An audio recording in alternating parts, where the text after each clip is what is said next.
नमस्कार दोस्तों, मैं एडवोकेट आशुतोष सिंह। आज का जो मेरा विषय रहेगा वो इस संबंध में रहेगा कि यदि झूठी एफआईआर दर्ज हो जाए तो क्या करना चाहिए। झूठी एफआईआर दर्ज हो जाने पे क्या स्टेप उठाने चाहिए, क्या लीगल स्टेप उठाने चाहिए। Legal step to be taken in case of fake FIR. अक्सर ये देखा जाता है दोस्तों कि लोग आपसी रंजिश में या बदला लेने के लिए या किसी अन्य कारण से जानबूझ करके एक दूसरे के विरुद्ध फर्जी या झूठी एफआईआर, फेक एफआईआर दर्ज करा देते हैं। जिसके विरुद्ध झूठी एफआईआर दर्ज होती है उसे काफी आर्थिक और मानसिक दिक्कतों का सामना करना पड़ता है। अननेसेसरी कोर्ट कचहरी का चक्कर काटना पड़ता है, जिसमें उसका समय और धन और मानसिक तीनों प्रकार की तकलीफ का सामना उसको करना पड़ता है। तो यदि आपके विरुद्ध कभी ऐसी स्थिति उत्पन्न हो जाए कि आपके विरुद्ध किसी ने झूठी एफआईआर दर्ज करा दी हो, तो ऐसी परिस्थिति में आपको क्या लीगल स्टेप उठाने चाहिए, इसके बारे में मैं आपको बताने जा रहा हूं। तो इसमें सर्वप्रथम आपको यह करना चाहिए कि जैसे ही आपको ये जानकारी मिले कि आपके विरुद्ध किसी ने फर्जी एफआईआर दर्ज करा दी है, तो उसके बाद आपको एक लॉयर हायर कर लेना होगा। आपको एक लॉयर हायर कर लेना चाहिए और अपने लॉयर को आप विस्तार से सारी घटना के बारे में बताएं, क्या घटना घटी है और किस प्रकार से आपके विरुद्ध फर्जी एफआईआर दर्ज कर ली गई है। आपको लॉयर हायर करने के बाद सबसे पहले आपको एक एंटीसिपेटरी बेल धारा 438 यानी कि 438 सीआरपीसी के अंतर्गत माननीय न्यायालय, माननीय मजिस्ट्रेट कोर्ट में आपको प्रस्तुत करना होगा, जिसमें अपने सारे साक्ष्यों को, अपने पक्ष के सारे साक्ष्यों को और सारे विटनेसेस को, यानी एविडेंसेस को और विटनेसेस को आपको जो है सुसंगठित तरीके से लॉयर के माध्यम से रखना होगा, जिसमें बेल पे सुनवाई होगी। और अगर माननीय कोर्ट को यह लगता है कि जो है आपको बेल पे रिहा किया जाना उचित है, तो माननीय कोर्ट आपको बेल पे रिहा कर देगी, एंटीसिपेटरी बेल पे। यदि आपको लगता है कि ये एफआईआर दर्ज हुए काफी विलंब हो गया है और अथवा किन्हीं परिस्थितियों में एंटीसिपेटरी बेल नहीं अप्लाई की जा सकती, तो ऐसी परिस्थिति में आपको रेगुलर बेल अप्लाई करना चाहिए। रेगुलर बेल अप्लाई करने के लिए सबसे पहले आपको सरेंडर एप्लीकेशन डालना होगा अधिवक्ता के माध्यम से माननीय सक्षम न्यायालय में। तो जैसे ही आप माननीय सक्षम न्यायालय में रेगुलर बेल डालेंगे, तो इसमें दो प्रकार से आपकी बेल पड़ेगी। या तो जो बेलेबल ऑफेंस होंगे तो उसमें धारा 436 सीआरपीसी के अंतर्गत आप रेगुलर बेल मूव करेंगे, और यदि नॉन बेलेबल ऑफेंस है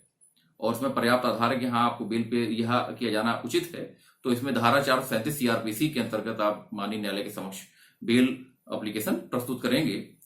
तो उससे पहले आपको सरेंडर एप्लीकेशन माननीय न्यायालय में डालना पड़ेगा। सरेंडर एप्लीकेशन जैसे ही आप डालेंगे तो माननीय न्यायालय आपको न्यायिक अभिरक्षा में यानी कि जुडिशियल कस्टडी में ले लेगा। जुडिशियल कस्टडी में लेने के साथ ही आपको bail application,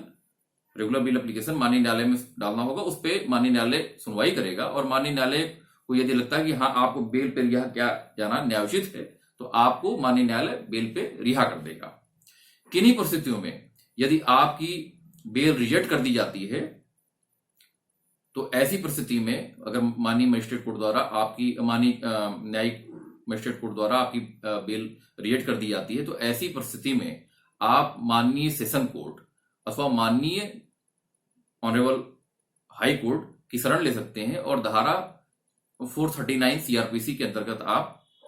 regular bail application move कर सकते हैं, जिसमें माननीय हाई कोर्ट इस बात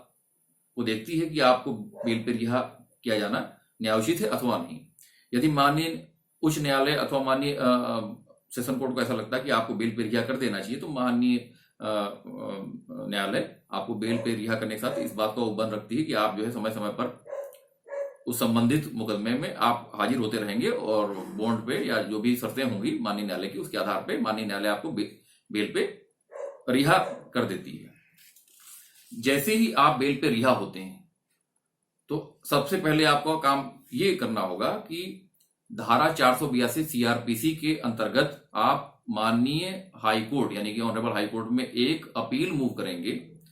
उस अपील में अपने सारे साक्ष्यों को, जैसे कि मान लीजिए आपके पास जो भी साक्ष्य हो, जो भी जैसे सीसीटीवी फुटेज हो गया और भी चीजें हो गई जो जिस प्रकार घटना घटित हो, तो अपने पक्ष के सारे साक्ष्यों को और अपने पक्ष के सारे विटनेसेस को और घटनाओं को टाइम, प्लेस, मैनर के अकॉर्डिंग की, जैसे कि आप जिस समय ये घटना घटित हुई तो उस समय आप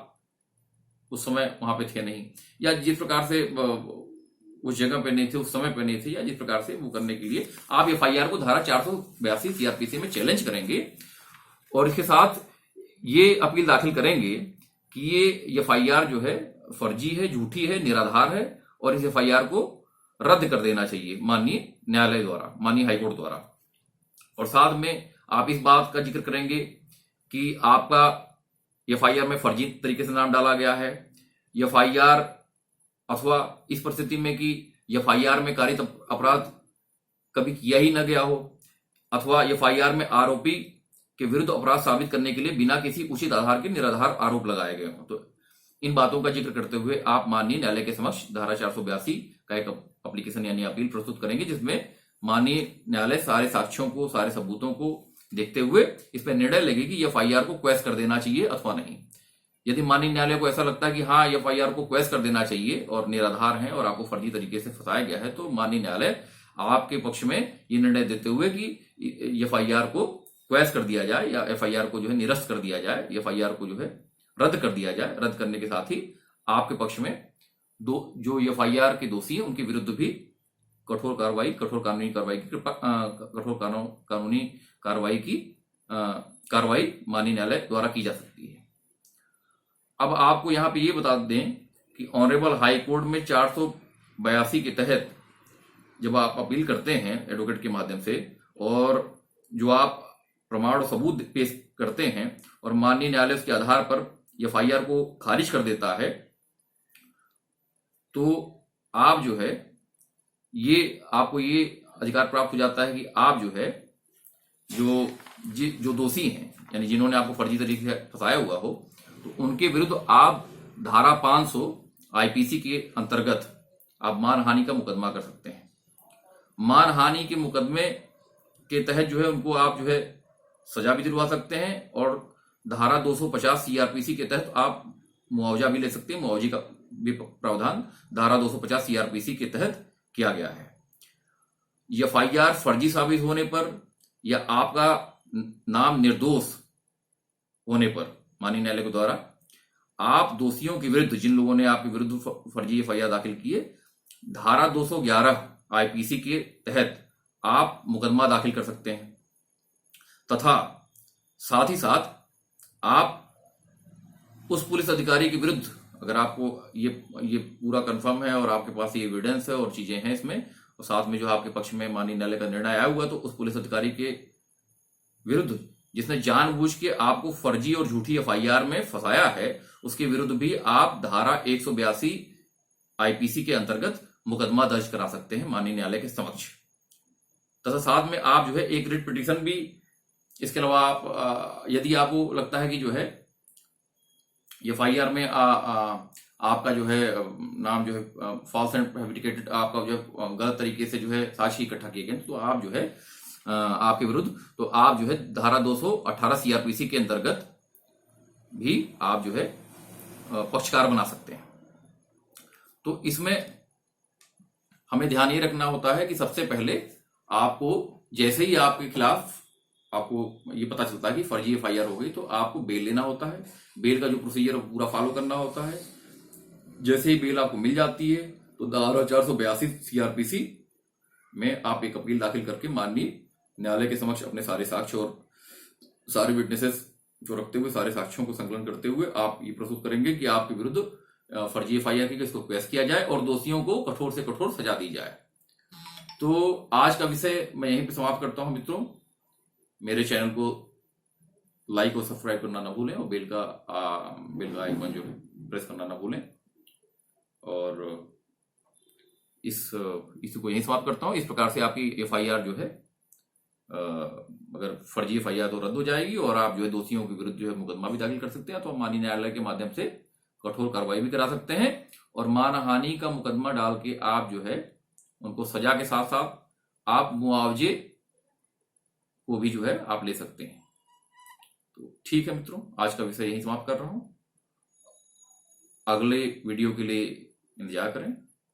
और मेरे वीडियो को सब्सक्राइब और लाइक करना न भूलें। धन्यवाद।